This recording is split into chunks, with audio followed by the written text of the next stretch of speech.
الحمد لله وكفى والصلاة والسلام على عباده الذين اصطفى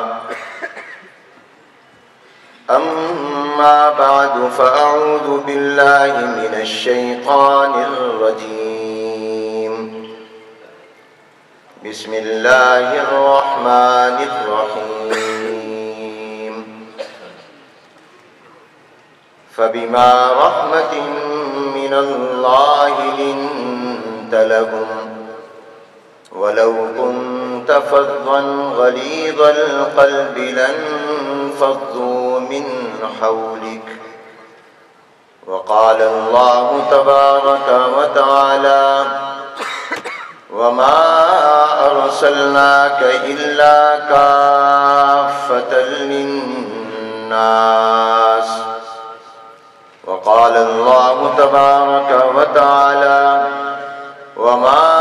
أرسلناك إلا رحمة للعالمين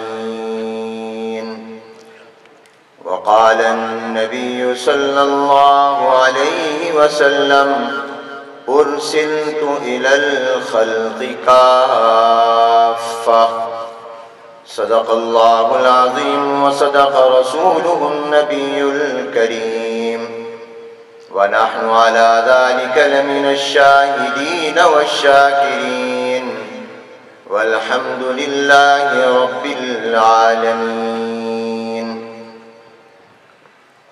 قابل صد احترام حضرات علماء کرام، مشائخ اعظام، ارباب علم و دانش، اصحاب فکر و نظر، شیوخ حدیث،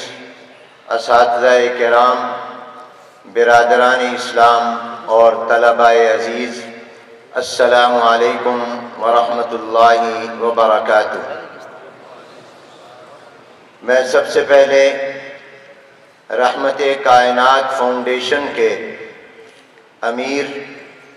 حضرت مولانا اسعد محمود مکی صاحب دامت برکاتہم العالیہ اور ان کے تمام رفقاء کو اس عالمی بین الاقوامی رحمت کائنات اور تحفظ ناموس رسالت صلی اللہ علیہ وآلہ وسلم کانفرنس کے انعقاد پر دل کی اتھاہ گہرائیوں سے مبارکباد پیش کرتا ہوں. وقت کے اختصار اور قلت کی وجہ سے میں فرداً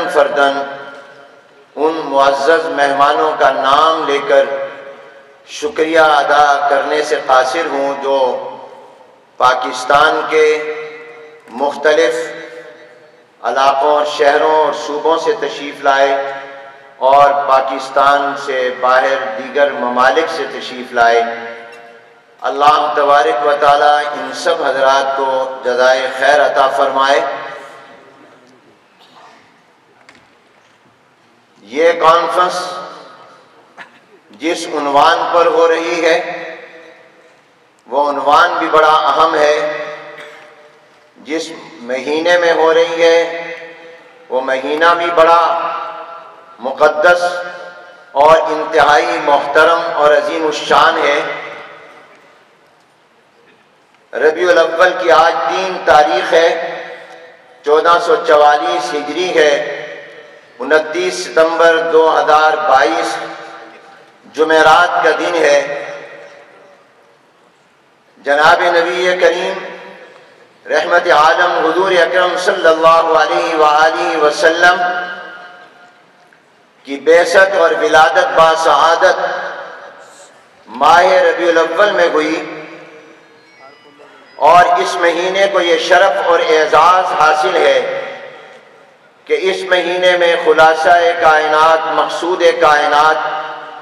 رحمت کائنات، معلم کائنات، محسن کائنات دنیا میں تشریف لائی.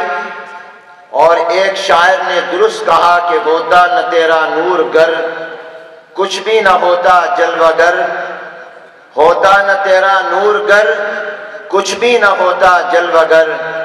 تیرے سبب یہ سب بنا، صلی علی محمد۔ جناب نبی کریم صلی اللہ علیہ وسلم سے پہلے جتنے انبیاء اور پیغمبر تشریف لائے وہ تمام کے تمام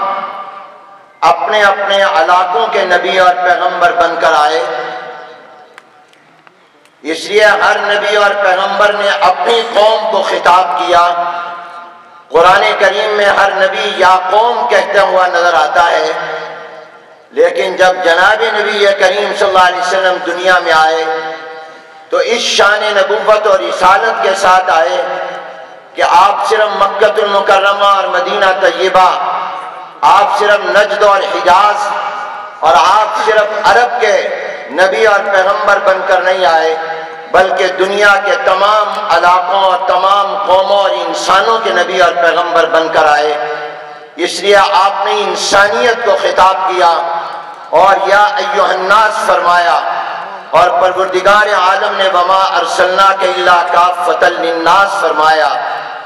تو ہمارے پیغمبر کا پہلا اعزاز نبوت کے حوالے سے یہ ہے کہ آپ تمام انسانوں اور تمام علاقوں اور قوموں کے نبی اور پیغمبر بن کر آئے۔ دوسرا اعزاز یہ ہے کہ آپ صلی اللہ علیہ وسلم سے پہلے جتنے بھی نبی اور پیغمبر آئے وہ اپنے اپنے زمانے کے نبی بن کر آئے۔ دنیا میں آنے کے بعد نبی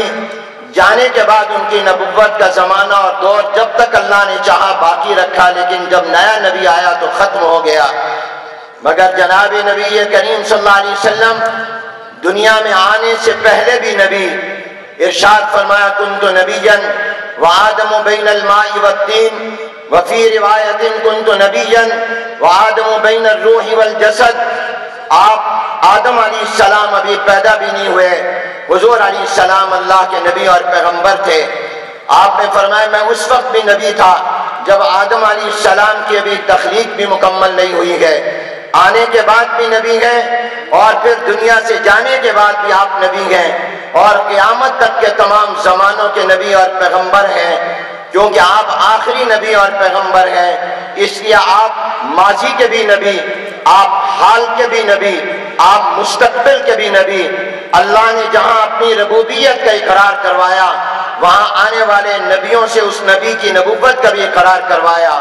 تو دوسرا اعزاز یہ ہے کہ آپ تمام زمانوں کے نبی اور پیغمبر ہیں، آپ ماضی کے بھی نبی، آپ حال کے بھی نبی، آپ مستقبل کے بھی نبی، گزرے ہوئے کل کے بھی نبی، آج کے بھی نبی اور آنے والے زمانے اور آنے والے کل کے بھی نبی۔ اور تیسرا اعزاز یہ ہے کہ حضور علیہ السلام سے پہلے جتنے بھی نبی اور پیغمبر آئے وہ اللہ کی ایک مخلوق انسانوں کے نبی پیغمبر بن کر آئے، مگر جب آمنہ کا لال تاجدار مدینہ آئے تو وہ صرف انسانوں کے نبی بن کر نہیں آئے بلکہ وہ تمام مخلوقات کے نبی اور پیغمبر بن کر آئے۔ ارشاد فرمایا ارسلت الی الخلق کافہ، میں تمام مخلوقات کا نبی اور پیغمبر بن کر آیا۔ اس لیے آپ کو نبی الثقلین کہا جاتا ہے کہ آپ انسانوں کے بھی نبی ہیں، جنات کے بھی نبی ہیں۔ قرآن میں باقاعدہ سورۃ الجن ہے اور مکہ المکرمہ میں اس جگہ پر مسجد الجن